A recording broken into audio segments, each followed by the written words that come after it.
Et voilà, la fenêtre des transferts est officiellement fermée. En regardant les noms de Kuna Mbeumo Šeško et Sene Lammens, beaucoup nous donneraient non et sans doute un 7 and 5 tenths, un mercato plutôt réussi sur le papier, n'est-ce pas? L'attaque a été reconstruite.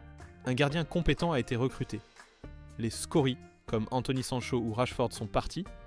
On dirait que l'aube se lève enfin. Mais cette vérité n'est qu'une façade, un spin de bas étage orchestré par le club lui-même. Car derrière CES signature offensive clinquante se cache une réalité indéniable, nous n'avons recruté aucun nouveau milieu de terrain. Posez-vous cette simple question, à quoi bon construire un toit à 200 millions de livres si les fondations sont en train de pourrir? CE Mercato pour moi n'est pas un pas en avant. C'est un pari. Le plus grand et le plus risqué des paris, un pari auquel Ruben Amorim est contraint de participer les deux mains liées dans le dos.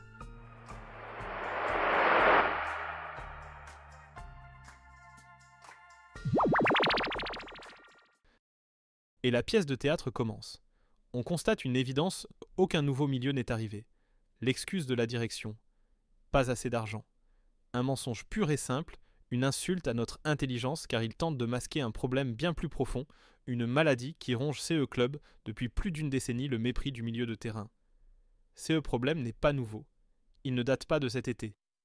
Il a commencé durant les dernières années du règne de Sir Alex Ferguson, une période de chaos, tel qu'il a dû sortir Paul Scholes de sa retraite pour rafistoler un entrejeu en lambeaux. Regardez l'histoire. Manchester United n'est revenu au sommet que lorsqu'il a signé Michael Carrick, un milieu de classe mondiale capable de verrouiller et de réguler à lui seul tout l'entrejeu. Toutes les grandes équipes de l'histoire, sans exception, sont bâties sur un grand milieu de terrain. Et Manchester United, depuis plus de 10 ans, n'a cessé de négliger de mépriser le cœur même de son équipe. L'échec du recrutement d'un milieu cet été n'est donc pas un accident. Si l'on y regarde bien seul, Bruno Fernandes peut être considéré comme une réussite à CE poste. Et lorsqu'ils sont acculés, ils nous sortent une autre logique de transfert révélée par Laurie Whitwell de The Athletic. Le club aurait dû faire un choix difficile entre un attaquant, un numéro 9 et un milieu, un numéro 6, et a finalement choisi Benjamin Šeško. À première vue, cela semble plausible. Mais décortiquons cela. Pourquoi nous retrouvons-nous dans cette situation de l'un ou l'autre? L'une des raisons principales pour lesquelles United doit constamment dépenser des fortunes sur des attaquants, c'est parce qu'ils se sont trompés à de multiples reprises dans le passé. Ils ont signé des joueurs trop âgés, comme Cavani ou Ibrahimovic. Ils ont échoué sur d'autres transferts coûteux. C'est un effet domino d'erreurs de recrutement, un cercle vicieux qu'ils ont eux-mêmes créé. Et la seconde question, n'y avait-il vraiment pas assez d'argent pour faire les deux? N'était-il pas possible de ne pas acheter Bryan Mbeumo, d'accepter une ligne d'attaque composée d'Amad Diallo Šeško et Kuna, pour ensuite consacrer $60 millions de livres à un milieu de classe mondiale, un joueur capable de transformer le système comme Adam Wharton de Crystal Palace? C'est une question de flexibilité et de priorité, et il semble que la direction a fait un choix qui va à l'encontre des désirs de l'entraîneur. De la fin de la saison dernière, aux matchs amicaux, l'entrejeu de Manchester United a constamment paru fébrile. Il manque cruellement d'une sentinelle d'un joueur capable d'anéantir les offensives adverses. Cela me rappelle Rodri à City ou Caicedo à Chelsea. L'ultime hypothèse avancée est que le club a décidé d'attendre la cible parfaite, qu'il préférait ne recruter personne plutôt qu'un plan B en urgence. Qu'ils attendront Carlos Baleba cet hiver ou l'été prochain. Mais c'est un pari extrêmement dangereux et naïf. 12 mois dans le football, c'est une éternité. Baleba pourrait se blesser, connaître une baisse de forme. Le Real Madrid ou un autre géant pourrait entrer dans la danse. Parier toute une saison sur une promesse aussi lointaine est une pure irresponsabilité.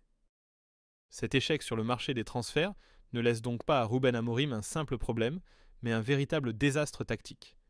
Il se retrouve avec un effectif déséquilibré, assemblé à partir de pièces qui ne s'emboîtent pas.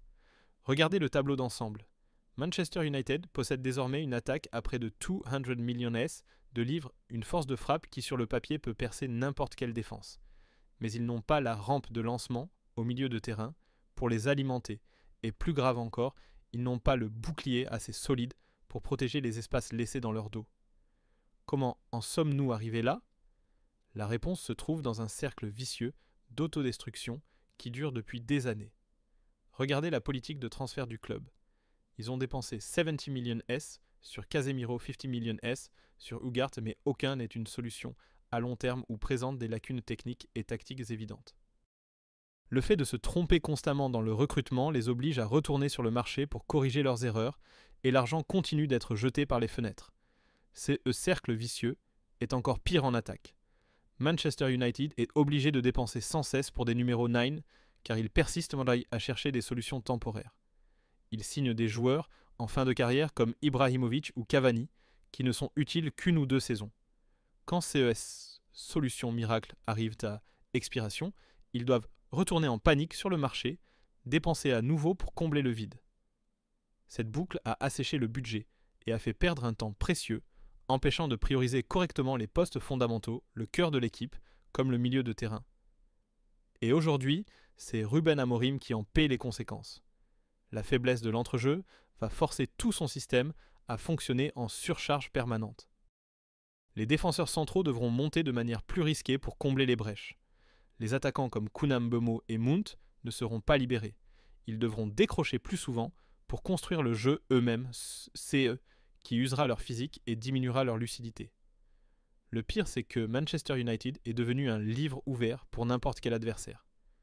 Tous les entraîneurs de Premier League savent précisément où se situe le point faible fatal de Manchester United. Ils n'auront qu'à se concentrer sur l'exploitation de CE, trou noir au milieu du terrain. Et cela place Ruben Amorim dans une situation des plus difficiles. On ne lui a pas fourni tous les outils pour perfectionner sa machine, mais il subit tout de même une pression de résultats immense. Tous les entraîneurs de Premier League ont un travail difficile, mais aucun ne fait face à une telle pression médiatique et à des attentes aussi irréalistes que le coach de Manchester United. Et je suis sincèrement inquiet pour son avenir. Alors après tous, CES échec toutes, CES excuses, que nous reste-t-il? Faisons face à la dure réalité, notre effectif actuel est en substance le même, qui a terminé 15e la saison dernière, auquel on a ajouté 3 nouveaux attaquants et un gardien qui reste une énigme. La profondeur de l'effectif, surtout en attaque après le départ de Rasmus Højlund, est devenue dangereusement faible. Il suffirait d'une blessure à long terme de Šeško ou Kuna pour que tout le plan s'effondre. Et c'est en regardant cette réalité qu'on réalise la véritable stratégie, le pari fou, sur lequel Jason Wilcox et la direction ont décidé de miser. Il semble nous dire: oui, nous savons que le milieu a des problèmes. Nous savons que notre défense est fragile. Nous savons que nous allons presque certainement encaisser des buts. Mais peu importe, nous en marquerons assez pour masquer toute CES faiblesse. Nous gagnerons en attaquant et en attaquant encore. Tout le poids d'une saison, toute la pression d'un club gigantesque repose désormais sur les épaules de 3 hommes, Benjamin Šeško, Matheus Cunha et Bryan Mbeumo. Leur mission n'est pas seulement de marquer, leur mission est de marquer beaucoup de buts, assez pour compenser les erreurs, les espaces et les buts encaissés qui arriveront inévitablement avec une défense et un milieu non renforcé. Qu'est-ce que cela signifie? Que les matchs de Manchester United cette saison ne seront pas pour les âmes sensibles. CE seront des courses-poursuites au score complètement folles ou des matchs où nos attaquants seront totalement muselés. CE sera peut-être divertissant, mais soyons honnêtes, CE n'est pas comme ça qu'on joue le titre. CE n'est pas comme ça qu'on bâtit un empire. Êtes-vous d'accord avec cette analyse? Laissez votre avis en commentaire et n'oubliez pas de liker pour soutenir la chaîne.